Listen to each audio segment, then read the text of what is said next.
Bonsoir mes belles âmes, on se retrouve comme d'habitude pour notre rendez-vous quotidien, un jour une carte. J'espère que vous allez tous et toutes bien. Vous avez passé une excellente journée, on se retrouve pour le message de demain, donc mardi 13 février 2024. Je vous rappelle que l'énergie reste une fois de plus et toujours générale. Elle ne pourra pas forcément parler à tout le monde, il se peut que les énergies diffèrent d'un ou deux jours tout au plus. Bienvenue à ma nouvelle communauté sur le souffle d'un ange by Emily. Merci à tous pour votre bienveillance et votre gentillesse quotidiennement témoignée. Si cette vidéo ne vous fait pas écho, vous avez la capacité de pouvoir regarder vos autres secteurs, ascendant, lunaire et signe vénusien pour ceux qui le consultent.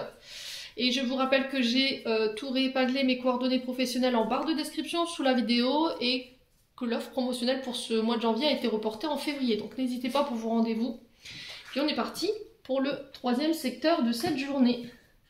Donc ce seront les signes de feu, les béliers, lions et sagittaires. Allez, bélier, lion, sagittaire pour ce mardi 13 février 2024. Allez, mardi 13.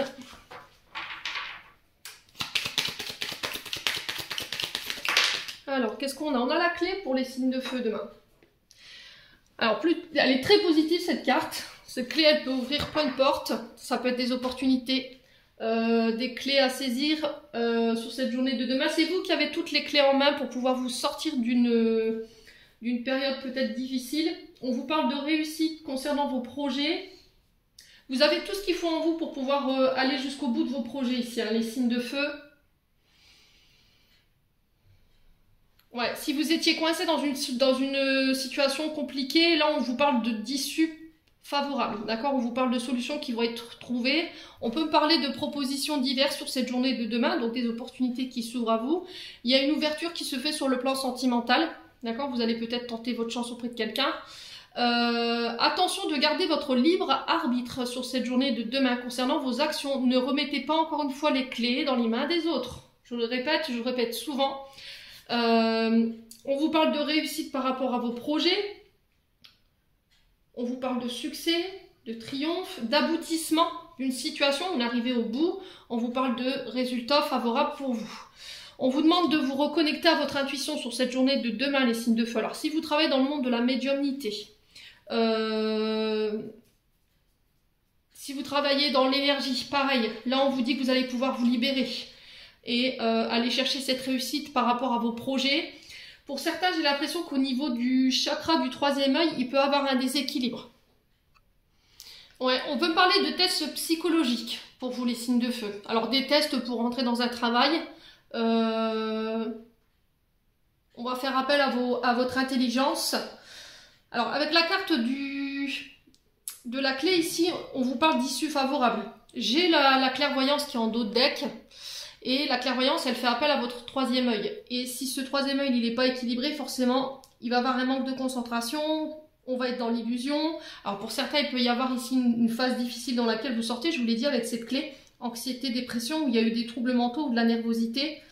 Pour certains, il y a peut-être eu une déconnexion au niveau du troisième œil pour les voyants, les voyantes ou les médiums. Peut-être que ça fait un moment que vous vous êtes déconnecté ici de votre intuition ou de votre troisième œil. Et là, il y a une libération par rapport à ça. Alors, je pense que s'il y avait une déconnexion, les signes de feu, ça avait un rapport avec le passé ou une personne du passé. Il a fallu laisser ou libérer des choses en lien avec ça. Si vous avez votre troisième œil qui est un petit peu bloqué, je pense que c'est votre passé qui vous empêche de pouvoir l'harmoniser. Donc ça, on le retrouve à travers les maux de tête, la dévalorisation de soi, les problèmes de vision, les problèmes d'oreille, les problèmes de sinus, le sommeil qui peut être impacté, les difficultés à planifier, les idées fixes. On reste buté sur des idées fixes ou sur des vieilles croyances et qui peuvent appartenir au passé. Donc on fait attention. Quand votre chakra du troisième œil il est équilibré, on est vraiment sur l'intuition. Voilà, on est sur le plan divin, on est sur une conscience qui est éclairée, on a une bonne médiumnité, un bon ressenti, on a une belle imagination et une belle visualisation, on a des pensées claires, des perceptions claires et une bonne connaissance de soi. Donc avec le troisième œil, on peut être éventuellement sur des psychiatres, des psychothérapeutes, des mentalistes, des voyants, des médiums, vous voyez. Donc pour certains, je pense que si vous passiez des tests, j'ai l'impression que c'est psychologique. Ouais, demain, si vous avez des tests, pour moi, c'est une réussite totale. Ça va vous permettre de pouvoir vous libérer justement le mental parce qu'il y avait peut-être une forme de difficulté à trouver le sommeil par rapport à ces examens que vous devez passer. Alors 0,5, quand je vous dis ça, on peut vraiment être sur de la logique ici hein, pour demain. Je ne sais pas si vous avez l'intention de passer des examens ou des épreuves, mais pour moi, j'ai la réussite dessus, donc on ne s'inquiète pas. Ça va vous permettre de pouvoir aller de l'avant et de vous libérer de ça. En tout cas, ça va vous redonner espoir et de pouvoir ramener l'équilibre au niveau émotionnel et énergétique. Ouais. Alors pour le domaine sentimental, on vous dit qu'il y aura une vision claire demain qui va vous permettre de faire un choix, les signes de feu.